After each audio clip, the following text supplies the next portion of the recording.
ಹಲ್ಲೆ ಆರೋಪ ಹೊರಿಸಿ ಯುವತಿಯೊಬ್ಬರು ನೀಡಿದ ದೂರಿನಂತೆ ಉಪ್ಪಿನಂಗಡಿಯ ಕೊಣಾಲು ಗ್ರಾಮದ ಕೊಲ್ಪೆ ನಿವಾಸಿಗಳಾದ ಜಾಬಿರ್, ಸಿದ್ದೀಕ್, ಉನೈಸ್, ರಂಶಿಕ್, ಸಂಶುದ್ದೀನ್, ಜಾಫರ್, ಆಶಿತ್, ಅಶ್ರಫ್ ಕೊಲ್ಪೆ ಎಂಬುವವರ ವಿರುದ್ಧ ಉಪ್ಪಿನಂಗಡಿ ಪೊಲೀಸ್ ಠಾಣೆಯಲ್ಲಿ ಪ್ರಕರಣ ದಾಖಲಾಗಿದೆ. ದೂರುದಾರೆ ಕೊಲ್ಪೆ ಮೂಲದ ಯುವತಿಯೊಬ್ಬರು ಮೆಲ್ಕಾರ್ನ ಅಂಗಡಿಯಲ್ಲಿ ಹ್ಯಾಂಪರ್ ಆಗಿ ಕೆಲಸ ಮಾಡಿಕೊಂಡಿದ್ದರು. ಆಗಸ್ಟ್ 12ರಂದು ರಾತ್ರಿ ಅಂಗಡಿ ಮಾಲಕನ ಗೆಳೆಯನ ಕಾರಿನಲ್ಲಿ ಅಂಗಡಿ ಮಾಲಕ ಅವರ ತಾಯಿ ಜೊತೆ ಮೆಲ್ಕಾರ್ನಿಂದ ಹೊರಟು ಬಂದಿದ್ದು ಯುವತಿಯನ್ನು ಮನೆ ಬಳಿ ಬಿಟ್ಟು ಹೋಗಿದ್ರು. ಬಳಿಕ ಅಂಗಡಿ ಮಾಲಕನ ಗೆಳೆಯ ಹಾಗೂ ಅವರ ತಾಯಿ ಕಾರಿನಲ್ಲಿ ಮತ್ತು ಅಂಗಡಿ ಮಾಲಕ ಅವರ ಮನೆಗೆ ಹೋಗಲು ಯುವತಿಯ ಮನೆಯಲ್ಲಿದ್ದ ಸ್ಕೂಟರ್ನಲ್ಲಿ ಹೊರಟು ಹೋಗುತ್ತಿರುವ ಸಮಯ ಕೊಣಾಲು ಗ್ರಾಮ ಕೊಲ್ಪೆ ಎಂಬಲ್ಲಿ ರಾತ್ರಿ 11 ಗಂಟೆ ವೇಳೆ ಸ್ಕೂಟರ್ ಹಾಗೂ ಕಾರನ್ನು 5-6 ಜನರ ತಂಡ ಅಕ್ರಮವಾಗಿ ತಡೆದು ಅವಾಚ್ಯ ಶಬ್ದಗಳಿಂದ ನಿಂದಿಸಲಾಗಿತ್ತು ಎನ್ನಲಾಗಿದೆ.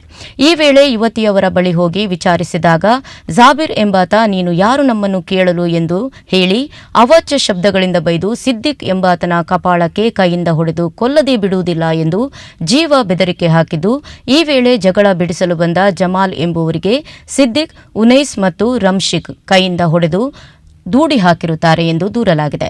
ಸದ್ಯ ಉಪ್ಪಿನಂಗಡಿ ಪೊಲೀಸ್ ಠಾಣೆಯಲ್ಲಿ ಪ್ರಕರಣ ದಾಖಲಾಗಿದೆ.